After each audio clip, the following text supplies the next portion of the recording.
Welcome to Jobbed Out, the wrestling editorial that reminds you to never take ideas from the guy who gave the contract to the wrong one-legged wrestler.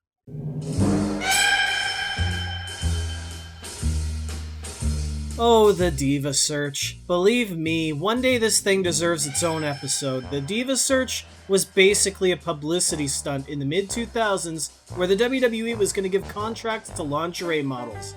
And that's pretty much it.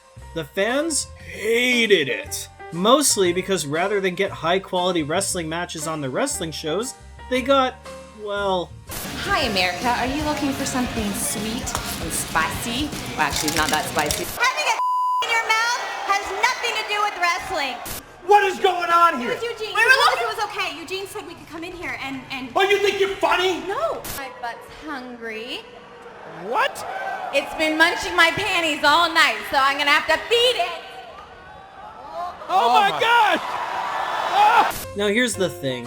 While the Diva Search itself as a segment was absolutely awful, quite a large number of contestants actually went on to have pretty decent careers in wrestling. Despite being hired for sex appeal rather than wrestling ability, several put the work in to prove that they belonged in an industry where you're meant to be tough rather than hot. With that said, a wise magazine cover in a convenience store on The Simpsons once said, "Never forget who you are." Don't make the same mistake I did.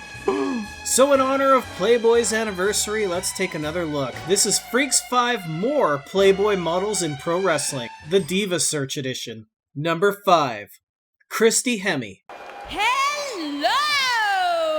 No more suitable way to start this than with the first televised Diva Search winner. Christy was one of the few during the contest that fans didn't entirely crap all over. Mostly because, unlike the ones the WWE wanted you to vote for, Christy had this weird thing called personality? She was spunky and she actually grew up watching wrestling, which is a major plus considering Johnny Ace's logic was just to hire models and teach them to wrestle, instead of hiring wrestlers and teaching them to model. Christy also had a physical background as a competitor in what used to be the Lingerie Football League, and while she never won a title in the WWE, she did pose for Playboy in 2005 before leaving for TNA, where she would spend the next 5 years, several of which she was booed for her anti-sexism character. Number 4. Ashley Masaro. Ashley was the winner of the second TV Diva Search. Her pop-punk dress style gave her a different look from the other, more model-like competitors. Sadly, she wasn't used particularly differently to how these female wrestlers were being portrayed in the mid-2000s. Bra and panty matches, lingerie pillow fights. Of course, at first this was all to mask the fact that Ashley was thrown onto TV before she even began training to wrestle. But her career was short-lived. After her daughter fell ill, she asked for and received her release. She was actually also a contestant on Survivor while she was with the WWE, but she didn't fare very well. Between her time in the WWE all the way to her passing, there have been some other, darker, sadder stories about the life of Ashley Masaro, but now's not the time for that. Number 3. Maria Caneles. Skipping back to the first Diva Search contest brings us the woman who would later become the First Lady of Ring of Honor. Maria placed 5th in the 2004 Diva Search, but scored herself a contract because the whole thing was really more of a recruitment scheme than a chance at a Lifetime game show. Maria's character was introduced as an easily impressionable, perhaps gullible, ditzy backstage interviewer before she was put in a comedy duo with Santino Marella. I'm fairly certain the WWE tried to recycle that story down the road, and that didn't work, but then again, neither did this. Storyline-wise, Maria would dump Santino to do Playboy. Now let that be a lesson, guys and gals. If your relationship ever comes down to an ultimatum, you know, the it's them or me, you're gonna lose. Just don't go there. Maria would go on to win one TNA Knockouts championship while performing alongside her boyfriend, now husband, before returning to the WWE and becoming the first pregnant 24/7 champion. Number 2. Candace Michelle. Another product of the 2004 Diva Search. Man, it's kind of like offering more money to people brings better competition.